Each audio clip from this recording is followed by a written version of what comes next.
Good morning, fellow traders. Welcome to the market forecast for Monday, January the 11th. I'm John Hoagland. As always, thanks for trusting me with your time.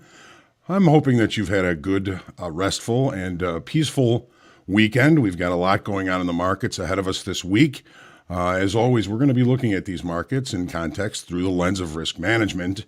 Starting with the economic numbers due out this morning, there are no economic numbers that are going to have much of an importance for us in the markets today. Looking later on in the week, it's a little bit thicker. We've got CPI on Wednesday, jobless claims is always on Thursday, and then we've got PPI, retail sales and industrial production on Friday. So as the week goes along, we're going to be getting more and more known information. Of course, we've got a lot of headline risks in the markets these days. As far as the news is concerned, it's going to be an interesting, challenging, and possibly even scary week ahead of us. There's a lot in the news, including the possible second impeachment of the president just days before the end of his term. Social media stocks are under a little bit of pressure this week as people kind of argue about their role in the world, I guess, is what we're really talking about. Lots of conspiracy theories out there, ladies and gentlemen. And there's also the opposing forces of potential lockdowns versus potential stimulus. So there's a lot going on, a lot of cognitive dissonance. I think that the equities markets have really held up pretty well with all things considered, putting up all-time highs on Friday. We're looking at a new week this week. You know, I was thinking as I was preparing for today's forecast that it sure would be nice just to one day know ahead of time what was going to happen. Unfortunately, nobody can do that. And so we are here going to be looking at these markets again in context through the lens of risk management and trying to find decent probable levels for executions. U.S. stocks are set to open lower this morning. The dollar has popped back above 90. VIX is up 12% this morning. A little bit of fear coming back as investors become a little bit more cautious. Protect yourselves at all times, every day, today, and every day. You really have to trade what you see. The news is sometimes misleading as far as direction is concerned. Stay patient. There's nothing that says you have to catch every move that's going to come at you today. And remember that no position is actually a position.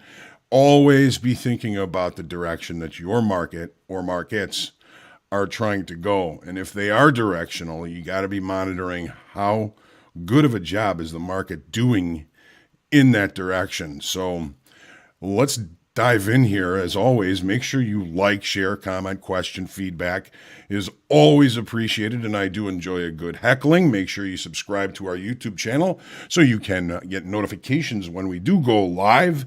Looking at the VIX just a couple of minutes ago, it was up 12% at 24.24. The dollar index was up at 90.62, so holding back above that important level. I'm going to say good morning to everyone. Good morning, Danielle. Guten Tag. You're the first one in the room. You win the prize. Felix Escobar. Good morning, Vlad. Tony, Will, Chris, Esteban, Mike Magallanes. The chef is here. Brian Walters. Laura, good morning. Caesar. Great morning, all. Yes, good morning, Murph. Sharon Turner. Good to see everybody here. Rich, Rob T, Tim G, Deg, Vast West, Art. The real one. Does the market already signal a top? Well, nobody, as I mentioned, can say that for sure, 100% positive. I just keep hearing in the back of my head what my dad used to tell me is that the market always looks the best at the top and it looks the worst at the bottom. So all right, signaled. And Art W, the real one. Yeah, like a freebie day, huh? Well, we'll see about that. Profit Eon, good morning. The real one increase of interest is reason for pulling the gold price down. Well, there's lots of speculation on that. You know, the markets are at all-time highs, so our risk-on products have been performing pretty well. It's a bit of an anomaly, if you ask me, what's been going on in gold. But again, if we have a bias, that bias could put us at risk. So I'm really just trying to stick to trading what I see overall. Good morning, Jose, Kevin, Tony, Ute. Good to see everybody this morning. Good morning, James. Good to see you. All right, without further ado, why don't we go ahead and jump into the charts here and see what we're looking at this morning. Some of the equity markets really kind of holding inside of value from Friday. Let's go ahead and take a look here. Let me get my daily in crude. As usual, we just go from left to right. All right, so crude oil. It's rollover week for crude oil. It's on the schedule to happen on Friday. That's the 15th. I would say that's a pretty good guess. We're still trading the February contract. We'll probably move to March Monday. We'll be monitoring volume until then. Rollover week, open and interest and volume will blur a little bit. We had a pretty big boost in open interest on Friday on an up move. So a lot of speculation that prices were going to be moving higher. A lot of folks saying that possible increased lockdowns around the world may put a little bit of downside pressure on this market. But Friday, with the volume and the open interest increase, volume was pretty weak. It wasn't all that great, but and that's across all of the contracts of crude oil. We know that in rollover, the front month is going to lose volume, and the volume is going to increase in future months. Just the overall volume, I wasn't impressed with. Open interest adding 36,000 in open interest. Seems like a little bit more than just a rollover event, even though the volume wasn't that great. I'm thinking that we probably did increase the longs and with some new longs at that on Friday. So right now, here I got here's the daily chart. I apologize. So we've got our weekly kickoff high at 54.60, weekly kickoff low at 50.75, relatively centrally located for us so far this morning. Here's the 30-minute. Now we get to the 30-minute. We've got a little bit of support here at last week's previous weekly kickoff high here at 51.55. I think that's going to be somewhat pivotal for us. Overnight, we've got settlement all the way up here at 52.24. We're opening in range and in value. We never did close the gap from Thursday to Friday. That might be an interesting opportunity for us. Anything up near our overnight high might be interesting. Inside the value area from from Friday, I'm not that interested in getting into any great executions other than the fact that this 51.50 5 level, which was weekly kickoff high last week, seems to be supportive. So we will see how things play out. Watch the opening. I'm not looking for any really good trade locations early in the session today because, again, we are inside range and value. So I'm going to try and stay patient. This 51.50 might be somewhat of a pivotal level for me today. Might take us down to our current weekly kickoff low, which is 50.75. All right, take a look now into the E-mini S&Ps on the daily chart. I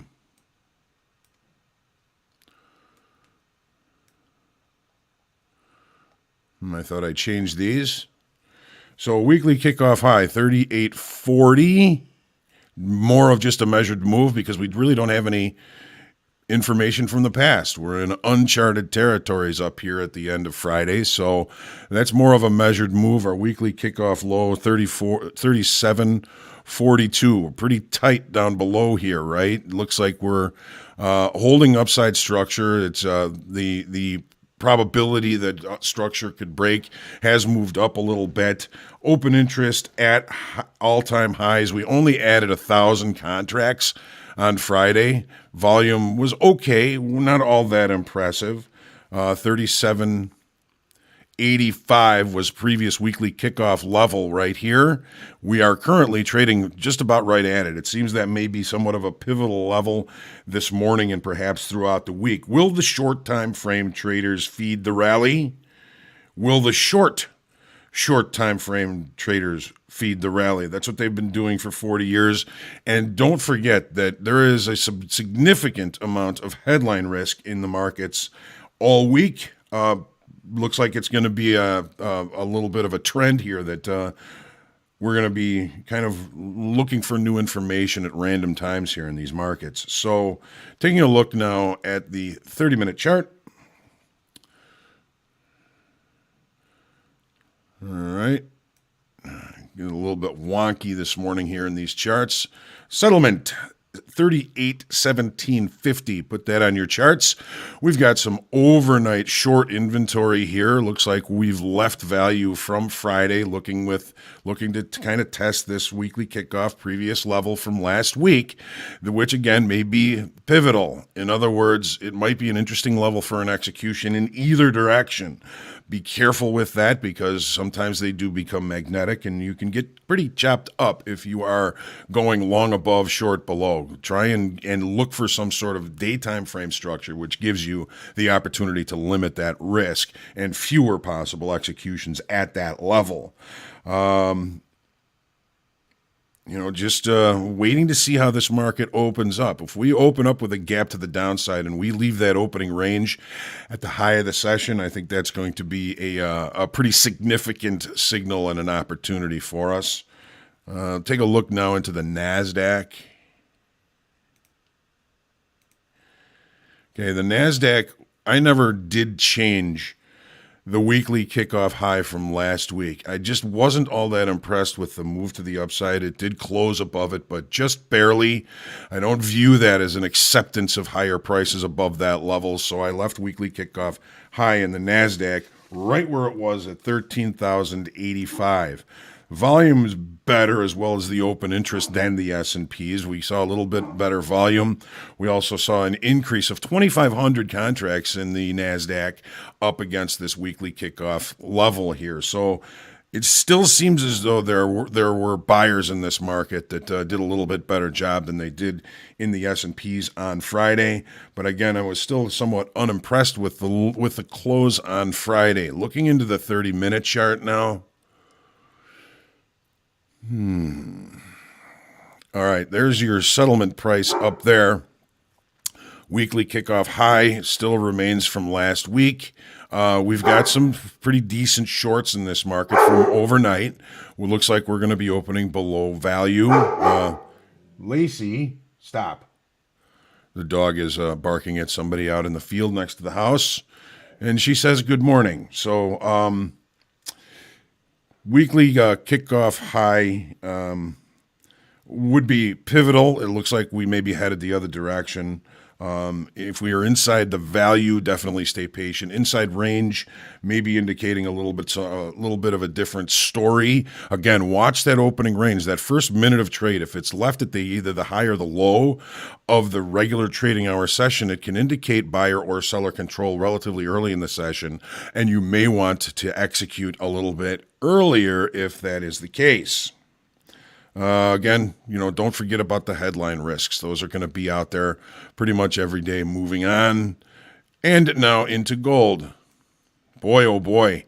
Gold sure took it on the chin last week. Looks like it's set to continue that downside move. Big volume Friday as this market really started to accelerate to the downside. And the overall kind of medium time frame structure remains solid to the downside. We've got lower highs. We're still putting in lower lows. If that's the case, we've got some considerable downside with which to continue to put in a new low. The short time frame upside structure is certainly broken. We dropped 12,000 in open interest on this move to the downside. I would have to say that the longs that came in late the week before last and then early last week have really just kind of bailed out on Friday. That's going to take a little bit of selling power out of the marketplace. Long liquidation always does. Take a look at the 30-minute chart here now.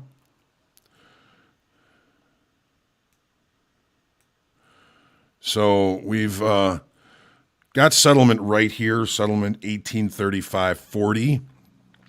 The market, no overnight inventory, really opening inside value. So now we're testing the value low and the end Friday's range low, perhaps even our overnight low.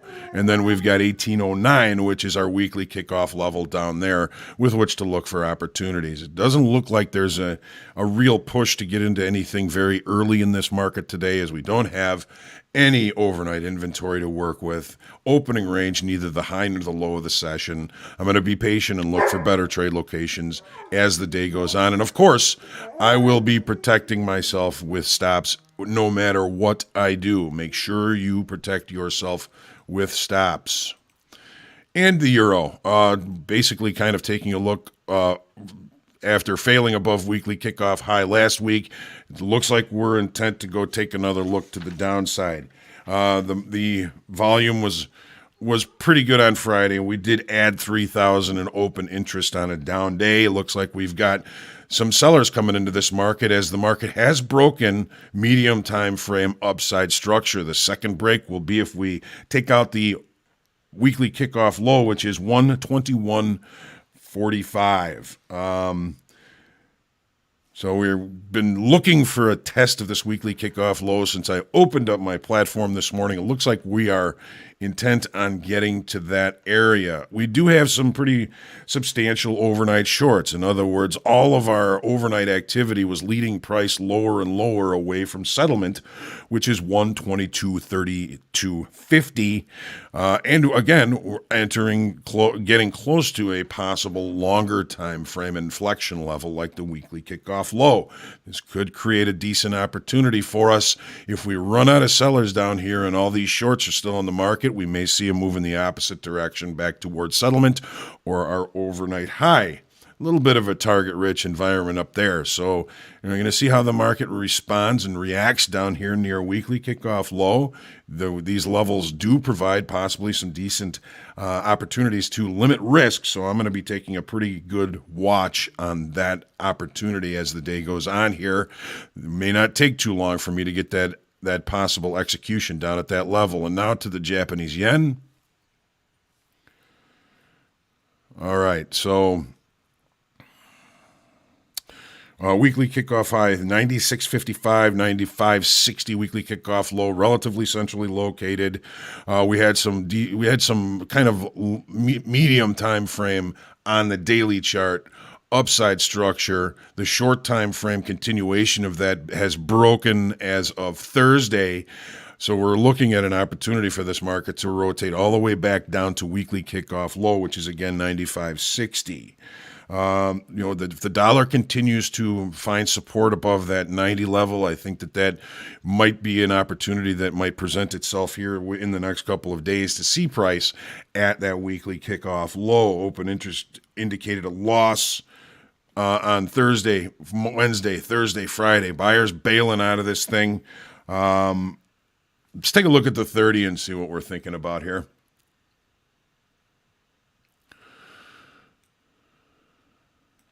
So again, it's kind of centrally located between weekly kickoff high and weekly kickoff low. They are pretty tight, so I'm looking forward to opportunities at either level this week. We do have some considerable overnight longs settlement, 96.30, relatively close to our overnight high, as a matter of fact, within a tick. So we've got a gap situation. If we can't close the gap relatively early, we may see our opportunity near weekly kickoff low sooner than later. If we close the gap, then it might change things just a little bit. We can see on this 30-minute chart, we've got some pretty decent short time frame downside structure. We've left some weaker structure above the market. So if we get the opportunity at weekly kickoff high, again, that'll limit my risk. But if we can hold above it, if we can build some volume above that level, there's plenty of things to clean up in the charts and the profiles from last week. Naked points of control, a couple of gaps to look at. So if we can't continue this market moving lower, and again, that's against our shorter term shorts that are in the marketplace, we may we may see an opportunity for us to come up and clean up that information up there, that unfinished business. Right.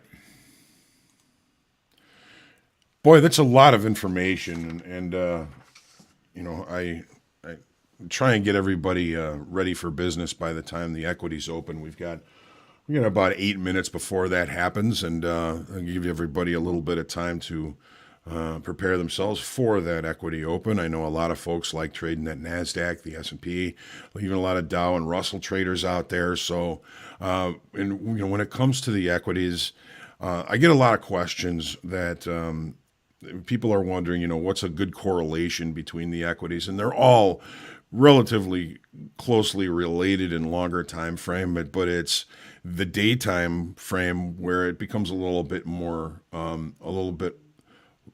less kind of able to use. I think that the information that we're looking for in any market that we're trading is in that market, even though, again, our equities are pretty closely correlated in the daytime frame. Things are, not quite as correlated in the short time frame as they are in the longer time frames. Okay, so yes, Art, the grain report is tomorrow at 11 a.m. for those of you trading grains. Thanks for pointing that out, Art. Andre, level 2, good to see you, sir. Prophet Eon, Murph, you are also awesome. Looking forward to an interesting trading day and a challenging trading day and week. Make sure that, again, you protect yourself with those stops. Dan should be with you for the market recap today. Always a pleasure to see Dan. And we will see how the markets have treated us. Until then, I'm going to take my deep breath. I'm going to stay humble, grateful, and creative in my trading. I'm going to make sure I limit my risk, and I'm going to do my best to end up the day positive. If I do end the day negative, I want to try and make sure it's not too much. I'm going to monitor my emotions and fears. If I start to feel a little bit of venom in my veins, I'm going to take a little bit of a walk, see if I can let go of some of that, and then perhaps re-engage. So trade well today. We'll see you later on, and get out there. Stalk those opportunities and profit.